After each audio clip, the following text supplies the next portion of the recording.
Hello class, it's Ms. Augustine again, and this is our notes, the quantum mechanical model of an atom, part 3. So now we're ready to talk about placing electrons in orbitals and mapping out the configuration of electrons around particular atoms.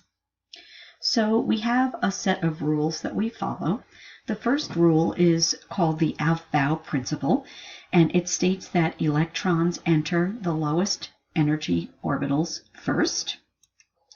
So the next slide is going to show the order in which the orbitals fill, and the word Aufbau actually is a German word meaning to build up or constructing, to construct.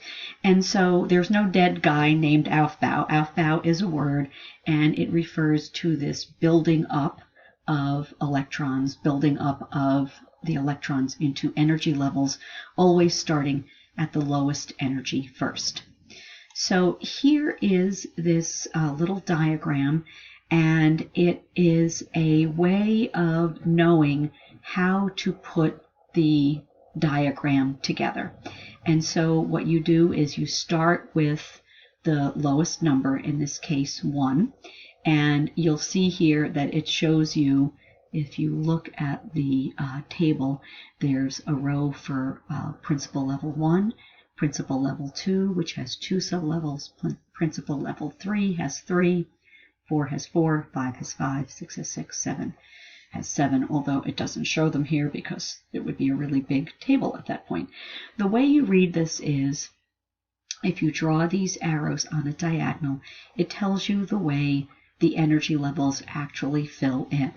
And recall that we said that in the Bohr model, all of the energy levels are equally spaced from one another, and it turns out that in the actual real-life atom, the energy levels actually get closer together the farther away from the nucleus that you get, and in fact they have a particular way that they fill in according to energy.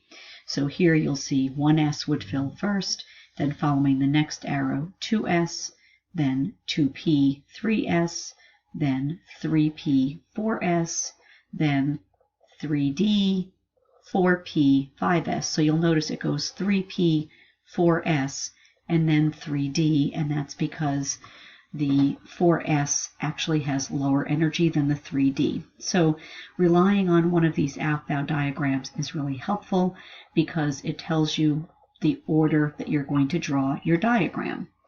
Now I've got a second diagram, a second Aufbau diagram. I actually prefer this one because to me, even though your book likes the previous one, to me, if you remember that the nucleus, say, is down here, and that as you're mapping out the energy levels 1 through 7, the energy is increasing, so you're starting with the lowest energy and building your way up. So on this particular diagram, you would start here with 1s, then you would draw 2s, then 2p 3s, 3p 4s, and so on. And I'm going to show you that in the next video that I'm making for you. But for now, I just want you to know that the Aufbau diagram shows you how to set up your energy levels. And then the next thing we have to know is that when we're talking about electrons and orbitals, each orbital can only hold 2 electrons, and so the next principle is the Pauli exclusion principle, and Pauli actually was a guy, and it states that an orbital can hold a maximum of 2 electrons, and that those 2 electrons must have opposite spins. They have to be so-called spin coupled in order to hang out in the same orbital together. And so we show them as an arrow pointed up and an arrow pointed down, and there's a picture of Pauli. And then continuing along, when we get to sublevels that have more than one orbital, so anything other than an s, we have to recognize that at, for instance, the p sublevel, you've got 3 orbitals, but they all have equal energy. So in order to fill them in, you have to put 1 electron into each orbital before any of them pair up. So if you had 3p electrons, you would have to put one in each orbital before you could pair them up together in the same orbital. So they would have parallel spins, but they would each be in an orbital. My analogy here is if I have a house that has 3 bedrooms in it on the second floor, and those bedrooms are meant for my kids, for instance. When I have my first kid, I put a kid in a bedroom, and then I have the second child, and they want their own bedroom, and I have a third child, and they want their own bedroom, because electrons are kind of like kids. They all want to have their own room. If I were to have a fourth child, and I don't have any more bedrooms, now every room has a kid in it. I'm going to have to pair them up and probably buy bunk beds. So you can think of Hund's rule as electrons kind of being like teenagers. They all want their own bedroom until they're forced to pair up. So one would be in each orbital / bedroom until being forced to pair up. And Hund's rule, this is a picture of Hund, is for when you're talking about energy levels, sublevels that have more than one orbital. So that would be the p, the d, and the f, and higher. So the 3 rules that you have to follow to fill in an orbital diagram are the Aufbau rule, which is building from the lowest energy up to the highest, the Pauli exclusion principle, which tells us that each orbital may only contain 2 electrons, and if there are 2 electrons, they have opposite spins.